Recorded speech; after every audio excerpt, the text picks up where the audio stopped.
Now at 6, an officer-involved shooting in Russellville leaves one person dead and 2 others in the hospital. Our Whitney Davis is live at the scene with the latest details. It's been no secret that Democrats didn't like parts of Governor Bevin's proposed budget. Some of their differences became even more apparent when House Democrats unveiled their budget plan this afternoon. And the Glasgow Police Department is one step closer to joining the drug task force in Barron and Allen counties. WBKO at 6 starts now. From your hometown news leader, this is WBKO at 6, live in HD. 3 people are shot after a gunman opens fire outside the McDonald's in Russellville. Hello, everyone. I'm Gene Burke. And I'm Andrea Walker. Thank you for joining us. Our Whitney Davis is standing by live in Russellville with tonight's top story at 6. Gene and Andrea, today has been a day that most people here in Russellville would just as soon forget. Now, right now, they're actually doing 3D imaging of the scene, so this is as close as we can get for now, but we do finally have some updated names to bring you in this case. KSP says that the first shot was fired at McDonald's, where 34-year-old Joseph Harris shot his former girlfriend, 28-year-old Amanda Harper. After shooting her, he then fled on foot until he was stopped by Russellville PD close to the Super Wash and close to where they shot and killed him. KSP says that because the incidents are spread out near North Main Street, this investigation could take a while. The reason it's taken longer, you just potentially, if you break it down, we have basically maybe 4 scenes to process. We've got the initial shooting at the McDonald's, then where the female tried to get away, went across the street and was stopped there and was treated there, so we have that scene to process. Then we have the shooting of that occurred between the perpetrator and the officers there, and then also where the gunfire struck the businesses. That third business was the Russellville Donut Shop, where 48-year-old Vanna Crane was hit by a stray bullet. KSP says at this point they don't know if that was from police fire or from the gunman. Crane was taken to the TriStar Skyline Medical Center in Nashville, and Harper was taken to the medical center at Bowling Green. Both are listed in stable condition, and no officers were injured. Now, I'm going to have updated coverage for you tonight on WBKO at 10, but for now, I'm going to send it back to you, Gene and Andrea. Reporting live in Russellville, Whitney Davis, WBKO. All right, thank you so much, Whitney. This is obviously a developing story, so stay connected to us on our website, Facebook page, and Twitter. And if you haven't already, now would be a good time to download the WBKO app as well for the very latest on this and all of our stories. Drugs coming in from out of state are a new problem the city of Glasgow is facing. Now more resources may go toward fighting the issue. As Jake Boswell reports, the Glasgow Police Department just got one step closer to joining the Barron River Drug Task Force. Drug use in South Central Kentucky is constantly evolving, and in Barron County, it may be getting worse. We've got a big crystal meth issue. We just had a big bust in the last couple of weeks, where a source actually coming out of Georgia was bringing crystal meth into our community. So that's a tremendous problem for us. It's one of the reasons the Glasgow City Council unanimously approved a decision to allow the Glasgow Police Department to rejoin the Barron River Drug Task Force last night. Our own drug effort, we basically had one officer that was doing that. Now you're going to have several officers all working together. In a few weeks, a Glasgow police detective is expected to join the Drug Task Force full-time, but there's one last step before that can happen. Once we get all 4 agencies to sign it, then we had to send it to Frankfurt to the Kentucky Department for Local Government, in which they have to approve it. The addition of the City Police Department won't just help with manpower, it's also expected to fill in information gaps between law enforcement in Barron and Allen counties. They know the citizens in this city, they know the community, and when you add that knowledge into the task force, that gives us a broader knowledge of what's going on inside the city limits itself. Hopefully leading to more drug busts so fewer narcotics are making it into Barron County homes. Reporting in Glasgow, Jake Boswell, WBKO. The Glasgow Police Department has not been involved with the Drug Task Force in more than 5 years. The group currently consists of the Allen and Barron County Sheriff's Offices, along with the Scottsville Police Department and the ATF. A Glasgow police officer is suspended for going to work with alcohol in his system. The officer says he was drinking while off duty the night before. The Glasgow Police Department says Officer Brandon Fletcher was tested and was below the legal limit for DUI, but did have alcohol in his system. After an investigation, Officer Fletcher was suspended without pay for 40 hours, which began on March 13th, for violating the city's drug and alcohol policy. He was not charged with traffic or criminal charges. A Glasgow firefighter comes to a settlement with the city after being fired in May 2012 for testing positive during a drug test. Roger Hampton was fired by the city council in 2012 last night. That same group agreed to a settlement with more than $275,000. The agreement includes back pay and retirement benefits Hampton would have received during the time he was let go. Hampton said he was prescribed the Valium that showed up in his drug test. As part of the agreement, neither parties are publicly commenting. An arrest in Cave City lands a man behind bars for multiple offenses. A Cave City police officer was driving on Broadway Street Monday night when he saw a man who had a warrant out for his arrest. The officer pulled over the vehicle driven by 28-year-old James A. Locke at Minute Mart. After the warrant was confirmed, Locke was placed under arrest. Police then saw 8 baggies with a powdery white residue and a set of scales inside Locke's car. The residue tested positive for methamphetamine, so Locke was then charged with possession of a controlled substance, drug paraphernalia, in addition to the warrant charge. He's now in the Barron County Jail. There could be a possible showdown in the state capitol. Kentucky Republicans released their budget plan this morning. The Democrats unveiled their proposal this afternoon. Both have provisions to restore Governor Bevin's cuts to higher education. Reporting as part of our Gray Television Network, Mike Beyer is in Frankfort with reaction. This morning, a few dozen members of the House Republican caucus gathered to introduce their budget plan for the biennium. House Republicans proposed a 2-year spending plan that restores some of the budget cuts proposed by Governor Matt Bevin. The governor wants to cut government spending by $650 million and use that money to begin paying down the state's multi-billion public pension debt. A plan filed by Republican State Representative Stephen Rudy restores some of those cuts to preschool education programs, gives volunteer fire departments more money to buy equipment, and gives more money to counties from coal severance taxes. The Republicans' plan does not change Bevin's cuts to state colleges and universities, although it lets the colleges make changes in their budgets to help offset the cuts. House Republicans also approved Bevin's plan to borrow $100 million for workforce development programs. Every member of the House Republican caucus in some way or another had some input on this budget, whether it's coal severance, whether it's primary and secondary education, whether it's post-secondary, on and on and on. Every member of this caucus had some involvement in it. Hoover says lawmakers worked hard to get a budget plan that addresses the state's pension liability and stays within the framework presented by Governor Bevin. The last day of the 60-day session is April 12th. Kentuckians can now register to vote just by going online. You can register or update your registration by using the state's online voter registration portal at govoteky.com. All you have to do is enter your name, social security number, and birth date. As required by law, users must also provide a signature, digitally or via their driver's license. That info is then sent to your county clerk's office, which will process it or renew it. Secretary of State Allison Lundigan Grimes says the system was developed at no additional cost to taxpayers. The State Board of Elections has certified the results of last week's 4 special Kentucky House elections that solidified Democratic control of the chamber. 4 new lawmakers were sworn in Tuesday in Frankfort, just hours after the results were certified. Democrats won 3 of the 4 special House elections last Tuesday. The victories give Democrats a 53-47 majority over Republicans. The new lawmakers take office at an important time as the House prepares for crucial votes on the state budget.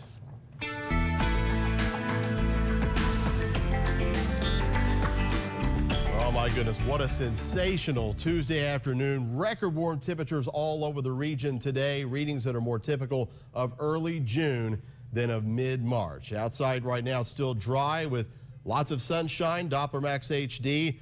Good looking finish to our Tuesday, but we are tracking showers and thunderstorms off to the northwest of us over Missouri into Iowa, portions of Illinois. Strong to severe thunderstorms here just north of Quincy heading toward the Quad Cities area. There's a tornado watch out for that section of the Midwest right now. Some of that activity may clip our area very late tonight, but the evening does look quiet and dry. Look at that high today, 85 in Bowling Green. That tied the record set back in 1921. 81, a record-setting day for both Evansville and Paducah. 87 this afternoon in Nashville. Wow, and it's still in the 80s right now here in town. 83, the temperature out of the airport. Readings will be coming down in the days ahead and getting downright chilly, in fact, even as spring begins this upcoming weekend. We'll talk about the change in our temperatures, along with some rain chances, too, in that forecast in just a few minutes. Andrea? Thank you, Shane. Funtown Mountain will be up for auction next month. In January, a judge ruled South Central Bank and the Kentucky Tourism Development Finance Authority could sell their portions of the property. Both the bank and the Finance Authority have liens against Funtown Mountain. According to the Barron County Master Commissioner's website, the auction will take place on site on April 20th. The time of the auction has not been announced. A former Bowling Green teacher is inducted into the 2016 class of the Kentucky Teacher Hall of Fame in Frankfort. Angela Alexander Townsend is a native of Bowling Green and began teaching at Bowling Green High School in 1966. She also taught at Bowling Green Junior High, Bowling Green Senior High, Warren Central High, and at Greenwood High before retiring in 2009. Townsend's awards include being named a Kentucky Distinguished Educator and being named a Kentucky Colonel. The Kentucky Teacher Hall of Fame is housed at Western Kentucky University.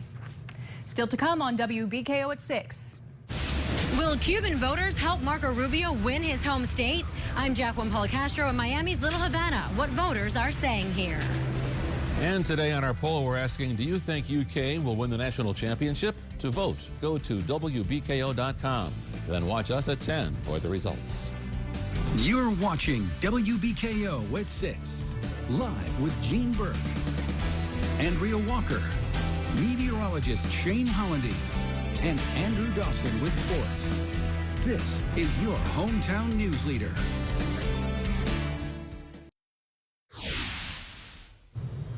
It's a big day for Marco Rubio as Florida voters head to the polls. Now, most analysts say if Rubio loses the state, his campaign will be over. Reporting as part of our Gray Television Network, Washington Bureau Chief Jacqueline Policastro spent time with Cuban voters in Miami to find out how they feel about their hometown candidate on primary day. We're here in Little Havana. This is the most well-known Cuban neighborhood in Miami. It's famous for its sense of culture and community. Cuban Americans play dominoes in the park. Their boards are printed with a map of Cuba. There's music, flavor, and politics. Maybe I love him even more because he is a Cuban.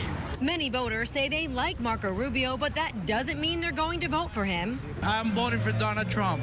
There's a rift between young and old voters. My family's gonna vote Marco Rubio. Actually, my mom already voted. As soon as polls opened, she was voting.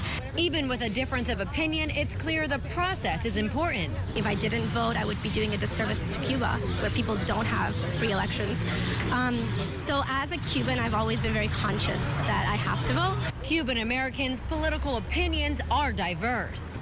So I'm going to be voting for Bernie Sanders. I think that he's the candidate that is actually tackling and addressing issues that go to the core of American society and not just cosmetic principles and notions. There are many names on this neighborhood's Walk of Fame, a place a Cuban American president would surely fit in. I have to feel proud, of course. There is pride for Rubio in this neighborhood, but will it translate into enough votes to keep his campaign alive? Reporting in Little Havana, I'm Jacqueline Policastro. The Florida winner is winner take all with a whopping 99 delegates. Look how much the temperature moved today from a low of 45 this morning to a record-tying high of 85 this afternoon. That matched the old reading from 1921 and 25 degrees above normal, in fact. And it was dry today. The rain chances, they're there in the forecast. We'll tell you about it next. Your local stocks of interest. Brought to you by Jason Claycomb of Raymond James Financial Services, your retirement resource. Follow us on Facebook.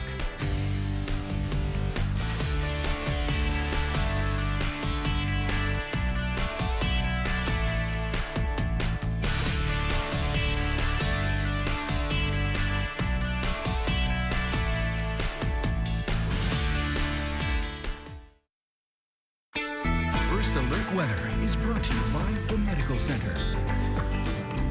Well, today was just nothing short of spectacular in the weather department, but I'm always leery whenever we get these previews of spring that winter is kind of still hiding out in the corner. Yeah, and that's because you know that it's only mid-March. We're not into April or May yet, and a lot of times we've had these cold snaps well into spring where temperatures have been down, if not below the freezing mark, and I hate to say that the 32-degree reading is showing up in our forecast. And not good. Yeah, not at a moment where we want to see it, and that's the weekend, but for now, is just phenomenal outside. Sunshine and temperatures that reached the 80s region-wide today and still are in the 80s right now, with Bowling Green and the Mesonet site south of the city right at 80 degrees, 83 for Hartford. Look at Madisonville at 84, and as documented earlier in the show, we did tie a record high today in Bowling Green at the airport at 85 degrees. And while temperatures will be coming down in the days ahead, they'll still be warm for Wednesday. Weather timeline, we're looking at readings reaching around 70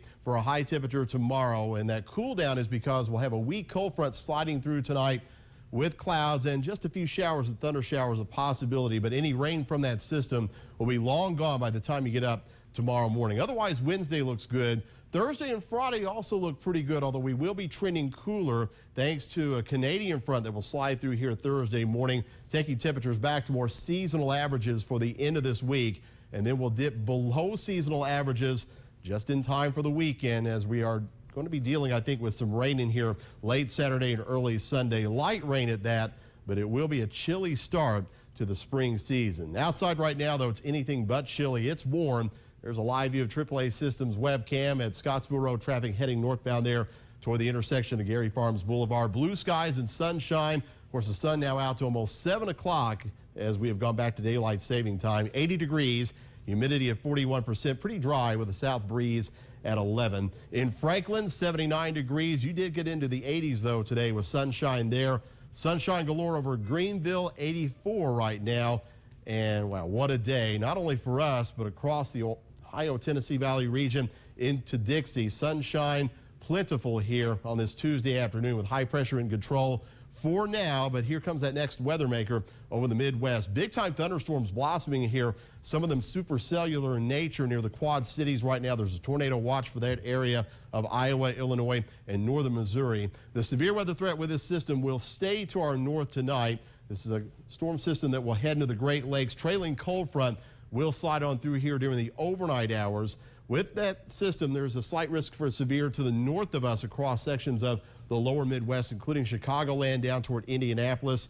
For us, there's a chance for a few thunder showers, mainly late tonight and into the wee hours of tomorrow morning as that front passes through. And it'll be a swift-moving system gone by the time you get up tomorrow. So Future Max for the rest of this evening, we're in good shape. Overnight tonight, we'll see a band of clouds and a broken line of showers and possibly some embedded thunderstorms here. This will be around or shortly after midnight. This system is long gone by sunup tomorrow. Temperatures cooler in the wake of this one, but not cold by any means. We're still going to top out around 70 tomorrow afternoon. No record warmth here for Wednesday, but a good-looking day with more sunshine in the offing. Then more clouds working here Wednesday night. You can see a little bit of green on the map. Could be an early morning shower Thursday with that next front moving through. And this is the one that will take temperatures down to more seasonal levels for Thursday and also for Friday. But St. Patty's Day looks good with sunshine in the afternoon and readings topping out in the middle 60s. It's over the weekend where things will turn much chillier. 53 the low tonight, becoming partly cloudy with a thunder shower chance mainly around or just after midnight. West wind in here at 9. It'll be breezy but still warm tomorrow, although not as warm as today. High around 70 with mostly sunny skies taking over. Another weak front moves in here late Wednesday night and early Thursday morning with a slight chance for a shower. Otherwise, St. Patrick's Day is mainly dry with a high of 66. Trending down, though, will those temperatures be heading into the weekend? Down to 60 on Friday and only low 50s for highs Saturday and Sunday. Chance for some showers mainly Saturday afternoon to Sunday morning as spring begins. It won't be very spring-like, though. Down to 32. We could be looking at freezing temperatures here Sunday night before readings moderate Monday into Tuesday. On your phone, you can get that WBKO app that'll give you the 7-day forecast along with Facebook, also Instagram, Twitter, and on your radio each day. You can get the forecast on these Commonwealth stations. We're back with sports next.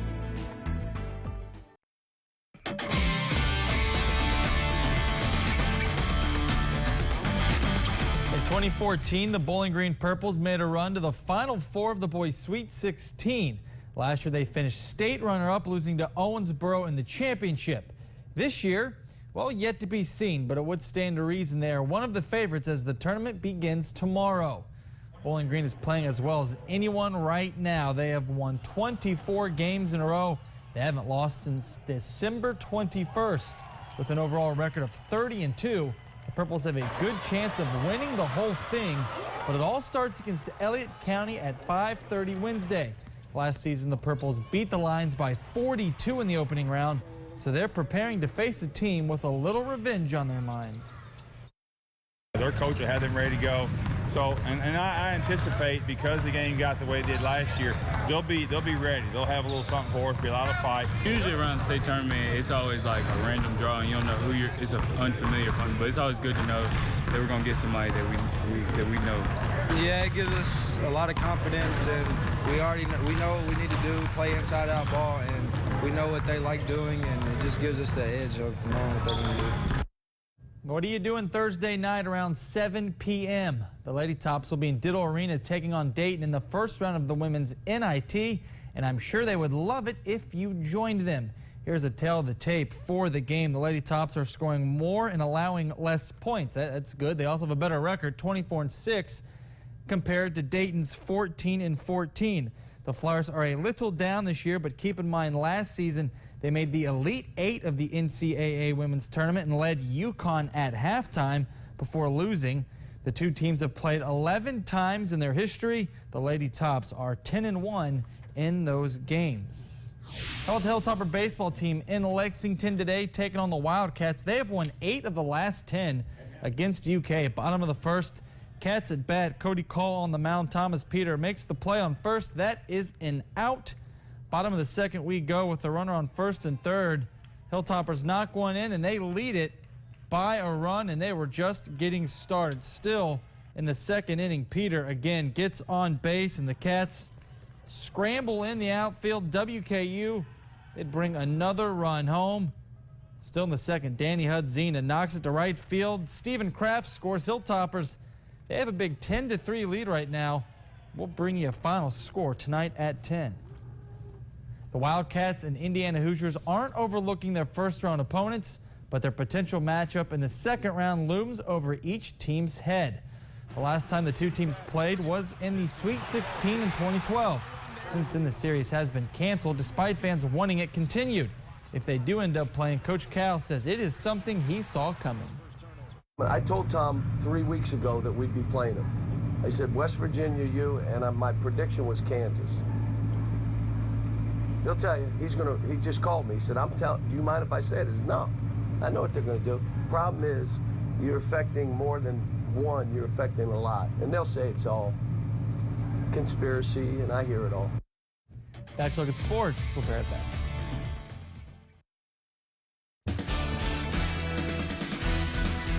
That's it for us. Have a great evening, everybody. We'll see you at 10. Stay connected to WBKO.com.